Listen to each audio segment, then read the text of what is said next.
Hello, everybody. Welcome to June 5th, this Facebook Live today, brought to you by Handel Group. I am Laurie Gerber, your hostess with the mostest.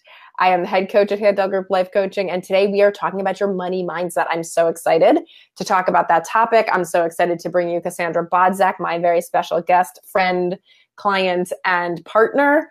She is a partner of Handel Group, so that means you get to use her little discount code for Inner You if you want it, Cassie75, if you want our digital program for $75 less than usual.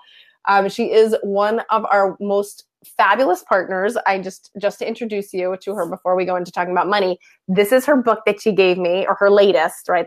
There are more and there will be more. But look at this, so beautiful. Look at it. And that's the real her over there. Yeah.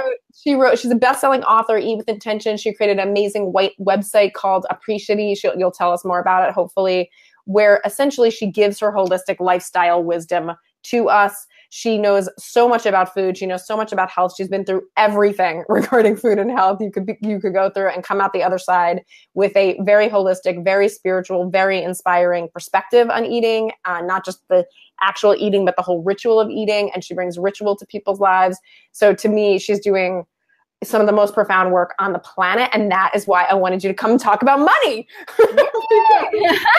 because one of my dreams has always been to make sure that people like you who are trying to uplift consciousness and expand our capacity to love and give and heal and help can make a living at it, can actually pay their bills, can get cute puppy dogs, can imagine raising children, so that's one of my dreams, to be able to empower people like you to do that. And you gave me the opportunity to do it. And I wanted to share, of course, with our wider audience how it worked. What did we do? What did we talk about, so that they can grab all the insights from the hard work that we did together. So I know it seems weird because your expertise is health, but you'll see my point, because you are an excellent case study. So with any area of life at Handel, as we all know, we're always going to look at things from a spiritual perspective, an emotional perspective, and a physical perspective. So I'm going to ask you questions and ask you to talk about all the different levels. All right. So starting with spiritual, your beliefs, your theories, what had to change at that level? What had to change in your beliefs about money in order to have the breakthroughs that you had in making money? Yeah, I think I really needed to release a lot of judgment I had around how I saw other people making money that did, quote unquote, similar things to me. I was really in a state of judgment around a lot of the digital marketing out there, and felt like the people that I knew that were doing the kind of area of work I was doing that were really killing it were all being super aggressive and what I kind of judgmentally would deem as like sleazy, or super salesy. And I was so turned off by it that I almost, I blocked myself off from doing kind of like the natural and necessary marketing and sharing that you need to do in any business. You're right? Like, I'm not that, right? And whenever we go, that's what we're always telling people in their dream. Stop focusing on what you don't want to be, what you're not, because that just puts you in a negative mindset. And your subconscious can't tell the difference between whatever. If you're saying not that, it just hears that. Yeah. Like it doesn't hear that. Yeah. Right?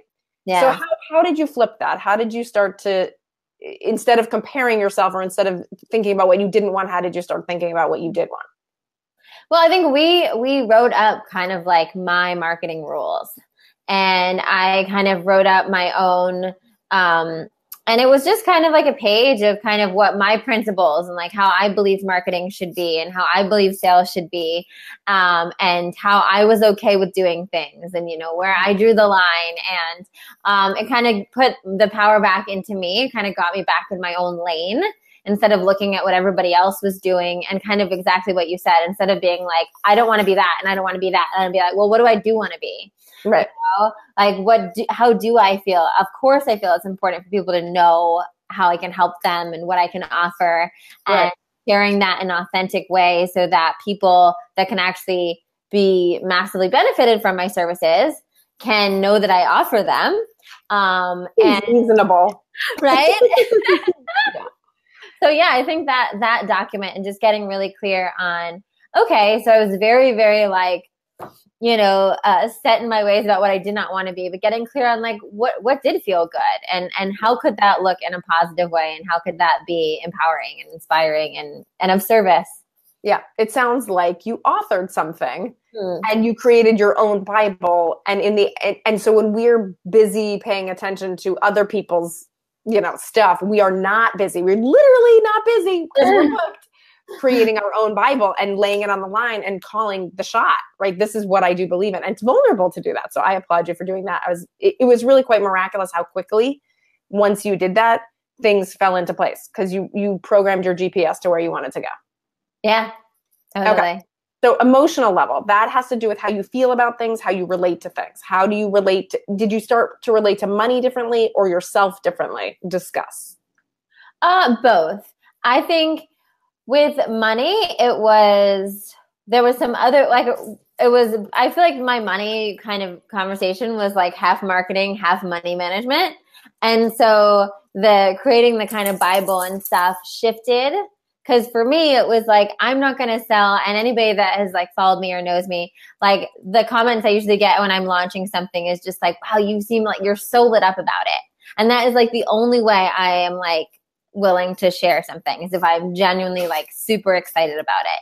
So it kind of gave me permission to have that as a rule of how I do things so that when I am marketing something or sharing something, whatever it is, I know it's already past that bar. So I'm genuinely excited. I'm genuinely enthused about it. I want to be sharing it and selling it or whatever it is.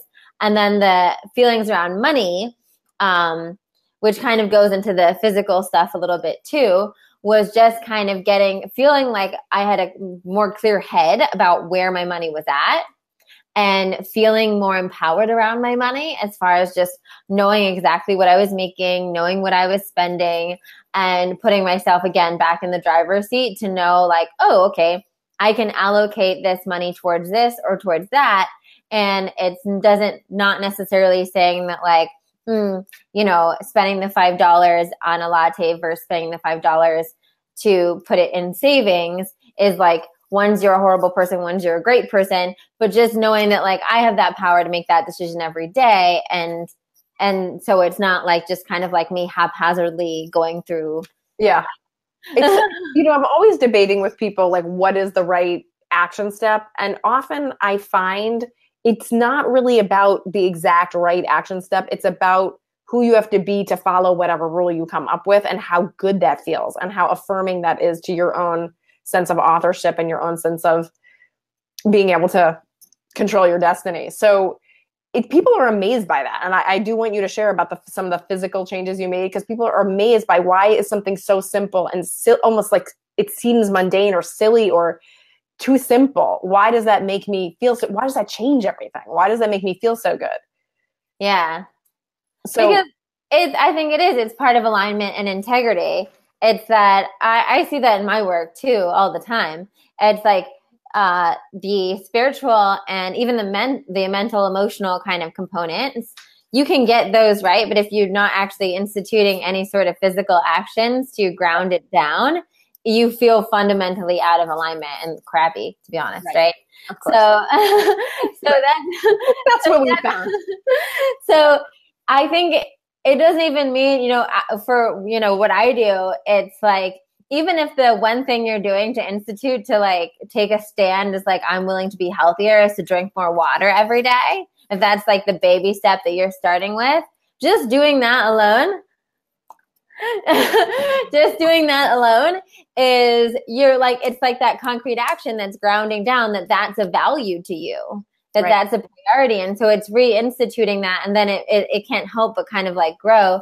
So for me, it was like the small things the small or even not so small, honestly, they still don't feel, the things that don't feel small is still having to track my income all the time because I'm an entrepreneur. So I'm like getting money from like 7 different directions. Like, thank you. But it is a lot, keeping track of it all does feel like another part-time job, which is, again, I know a champagne problem, but taking that action and just looking at it and really saying like, okay, this is how much I'm making from this. I know this is how much I make from clients. This is how much I make from Appreciate. This is what I made from book sales or a speaking thing, you know? Right.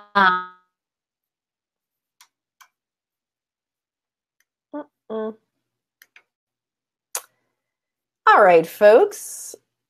Don't know. Send me a comment if you can still hear me, but not Cassandra, so I can just see if I should continue on without her and hope that she comes back. This is the second week in a row I lost a guest. Okay. I'm gonna pause and see if she comes back and see if you guys comment. You can hear me. Thanks for letting me know. And you can't hear Cassandra, correct? Awesome. Thanks, everybody who's talking to me on the line here. So will one of you lovely people help Cassandra come back? She was in the middle of such a good point.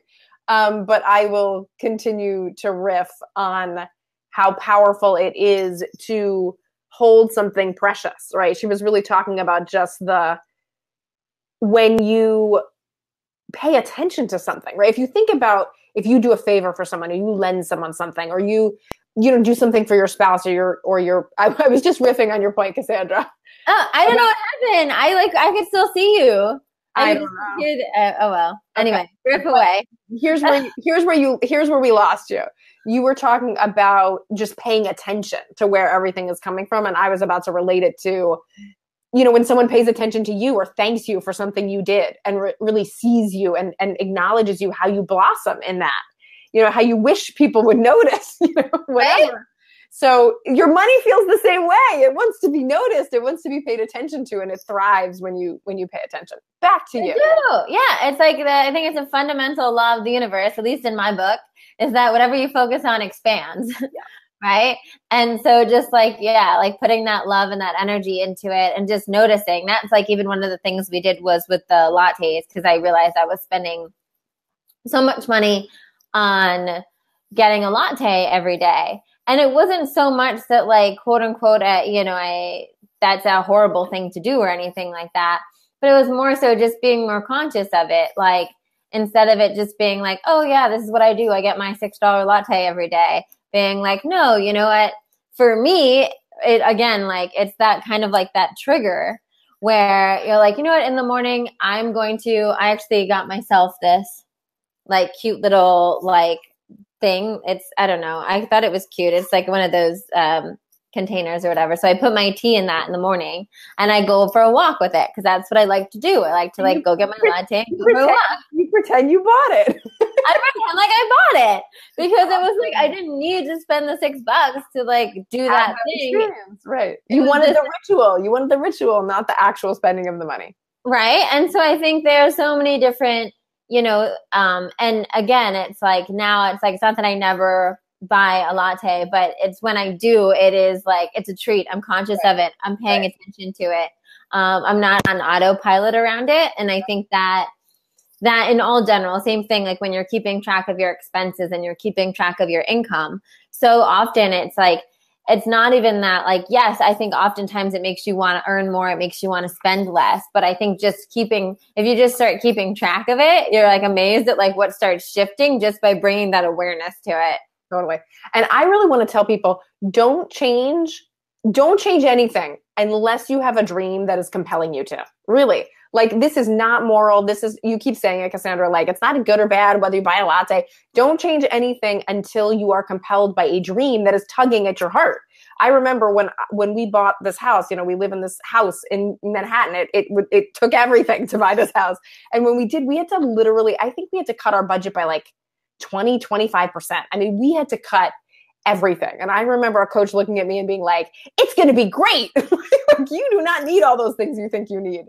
And I was so resistant. I bratted out to the max. It was hard, right? It was hard to accept what I was saying goodbye to. But as soon as I did, and I started having to recontextualize my privileges and recontextualize my entitlements and recontextualize what was fun for me and what was right according to like all those theories, just like you said, with that theory about, I'm a latte girl, like I buy my lattes. Question all of it, because you have no idea what kind of bigger dream you could get if you let go of some of those concepts of how it has to be. I'm pretty sure you're frozen again, which is why I'm talking long. Hopefully you will come back again. I don't know why I'll only get a few minutes with my guests. The show will go on. Okay, so everybody, if you're listening, I want you to start thinking about what's the one action? What's the one thing? Am I back? You're back. I just have to keep on restarting it. I don't know what's going on. All right, we'll Keep troubleshoot. me. Yeah. So far, it's still working out. We're having a seamless broadcast over here. So what are specific actions you would recommend for people? Oh, she looks frozen, you guys. Specific actions you would recommend. Anybody who can think of one, feel free to write it in on the comments. But what I want to say is she's frozen in the cutest position. The most obvious thing to do, and this is what we have our clients do, whether it's food, whether it's money, whether it's time, is just start keeping track. It's the most obvious, brilliant first step to becoming conscious and to helping yourself. I'm telling them that they should track stuff. That's the obvious first action. Was there any other promise or rule or action step you took that changed things? I think like you said before, like come up with that dream or that specific thing that's making you really excited. And I think my first one with us was really paying off all my debt. Like was getting excited about that. Like what would the freedom would it be like if I had absolutely no debt and like paid off my car and like paid off everything? And when I got myself excited about that, and like, to be honest, I mean, I had to get myself excited about that because that wasn't something that was like naturally exciting to me. But when I like got myself like in that mindset, it was like, how cool would that be? To like know that like everything you made could go into savings. Like everything extra was purely yours. It wasn't like, it wasn't going to the man. Yeah, exactly. Like, and then once I got excited to it, I think it's like, I don't know, I paid my debt off in like 3-4 months. It was pretty fast. Yeah. And I think for me, as well as for anyone, for me, it really does help me have clear and specific goals around it. And even just to have like baby milestone goals. I found for me that like setting a yearly income goal is not as immediately enticing as setting a monthly income goal. Right. And what's even more enticing for me than setting a monthly income goal is setting like a hypothetical like reward kind of thing where it's like, oh, like, I want to save, $10,000 in this month and then I'm going to start saving for, a trip to, right now I'm saving for, iMac, right? And it's just like, and I have like the way I have my finances set up is that it drips down. So I have like 5 different bank accounts that all get split up individually. So if one of those accounts is the iMac that I want, in order for that account to fill up, I also have to be simultaneously filling up the other 5, which are like my financial freedom and all charity accounts and all the other accountants they have. So I think it's finding like what gets you excited, what juices you up, because especially if you're just starting, I think even if it is like setting a money goal to go on a vacation or like you said with the house, it's a huge one. When you have that like carrot dangling that's really like exciting to you, then it makes you want to get creative and makes it easy to skip the lattes or skip the, the frivolous purchases. Right. Once again, the handle method seems to work. Articulate, get jazzed about it. You talk back to your inner dialogue that wants you to chicken out or brat out or ignore it or just, give up. And then you make and keep specific action plans, action steps, promises with consequences, which do seem to work. And then it's this great feedback loop because once you're starting to do the actions, you feel better and it's easier and you're more inspired and you're getting closer and then you want to dream bigger. Awesome. So I think we should wrap up into the Fess and Profess part of our show, which I like to do our show. I like to talk about something, like something we want to confess, and then something we want to teach. And also, Cassandra, I do think you should talk about some of the results you saw. You talked about getting out of debt, but if there are any other results, I want you to actually touch on that before we go into Fess and Profess. Well, I think one, I realized a lot of time I was making more money than I even realized I was making, which was good to recognize. because then, because it's like, if you're not acknowledging that it's happening, then it kind of feels like kind of an insult, like you said, like it's like an insult to the universe in a way. And also then I could feel better about it. And then I did end up making a lot more money. I definitely have increased what my kind of like base consistent income is. And I've really empowered myself around money and what I'm doing around money. So like even since then, I've opened up a retirement account. I've started investing in different things. And I've gotten into like a whole new level of the game when it comes to money. And as far as also just, not even just making more money and paying off all my debt and like now being, smarter and stuff. I also am now really tapped into the control and power I have around my money, that I think as an entrepreneur, sometimes it's easy to like feel like, money falls from trees, and then sometimes it doesn't. And you're like praying to the gods of money, but I also started to realize, okay, I can make a game plan. You're the God. Yeah. Like I can take action steps. I can say, okay, if I need to make an extra 5K this month, what are some options of things that might be able to do that? It's not, I'm a very magical person. And I think I loved working together because you very much respect my magic, but you add in a good level of earthiness to it, being like, that's really great. I totally trust that you're going to manifest all those clients, but can you just promise me you'll send an email out? Like, send an email out and do the ritual. Balance. Right. Balance. Yeah. So that was a big takeaway, that I have the Laurie voice in my head still when I'm doing things. I love that. That makes me so happy. I'm so proud of you because of everything you did, in a very short period of time of coaching, and everything you continue to do that you learned and you keep expanding on. I'll end my portion with my fess and profess, which is that when I started to look at my theories about money and even just like, if my current state about money is kind of like, I don't care, is kind of my vibe, which I find quite noble and, somehow good because of my upbringing and culture. Where I want to be is like wealthy for the good of all. Like I want to be one of those people. And I see how resistant I am to it. So I start to ask myself, what's up? And I realize I am competitive. I'm competitive. And I compare myself to others, but I make sure I compare myself to people who are not doing much. So I can feel very good and very effective and very proud. Isn't that lovely?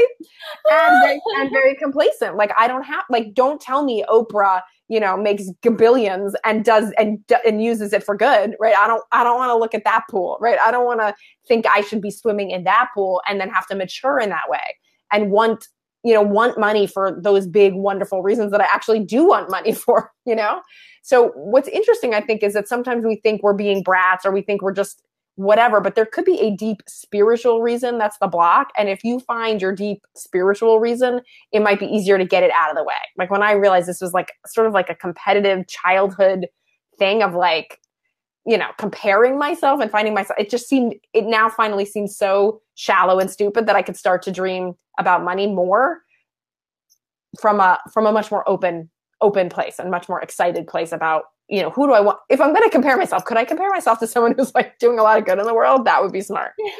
So, or I could stop comparing and just dream. Anyway, that was my big insight. Hope it helps everybody else. How about you? Mm-hmm. I guess kind of piggybacking on that.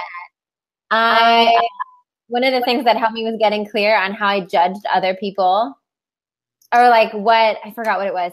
The question I randomly asked myself, and somehow it came up and I was reflecting on it, was what would happen, like what pain would be caused by me making more money, right? Because I really believe that if you're like keeping yourself at that glass ceiling, there's a reason that like it'd be painful to get to that next level.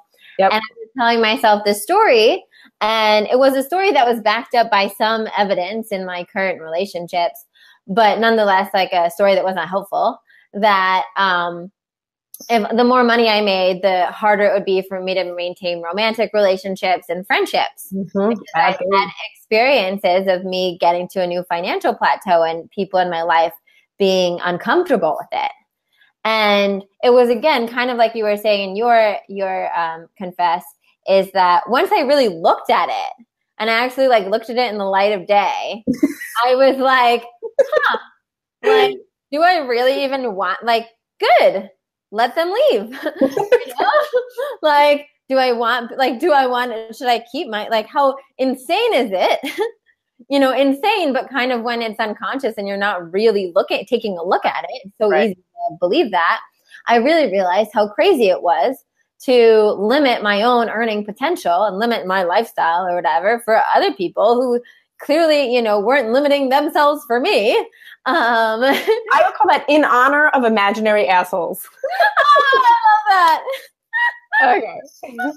I understand. Yeah. So that's beautiful. And I think it's a great practice to like a great reflection question, because oftentimes it really does take just acknowledging it and seeing it and being like, oh, actually, I'm actually okay with that. Like on a conscious level, I'm okay. If that happens, if that's the worst pain that happens, I'll deal with it, and I'll attract new friends who are also comfortable having money and also like to do good things in the world. Nice talk back, Cassandra. I love it. Okay. Anybody who wants to write in their bad money theories right now, so to share with the group, please feel free to, if you can start to articulate or hear your own bad money theories. You've heard ours. Hopefully you will go home and dream. You will go home and you'll stay home and think about your bad money theories, debunk those suckers, and then come up with the right next step, either tracking your stuff or some greater step. If you need our help, here's how to find us. Cassandra is at appreciate.com. She's Eat with Intention is on sale. Where can they get it? Amazon, anywhere books are sold. Fabulous. And then all your handles, Facebook, Instagram. She's so fun on Instagram, you guys. You got to get on. It's all my name. Yeah. Cassandra Bodzak. I'm sure it's here on the Facebook page. You can see it. I'm actually going to be sleeping over her house in 2 nights. Yes, you might see some Instagram stories.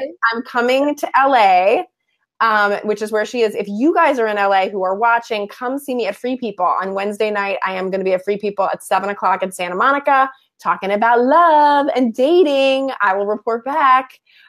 So if anybody's in LA, come see me. If you want to do our digital program, you can use Cassie 75 discount code, which is exciting. And obviously, if you ever want a consult to find out more about Handel Group coaching, you can click the link below to talk to a human. All right, Cassandra, anything you want to say to these folks as a way of saying goodbye? Thank you guys for listening. And like I said, yeah, definitely come visit me as well on all my social stuff. And I just hope that you realize that like you have the power, like you get to author your own money story. And maybe up until this point, you haven't been writing it, but you don't have to live with that anymore. You can throw that ish out and write a new one. Thank you. Thank you for saying that and representing it and walking the talk and continuing to walk the talk and sharing about it so that we can all keep remembering, every day is a new day to start a new life, a new thought, a new action. Thank goodness. Yay! Have a great day, everybody. Bye. Bye, everybody.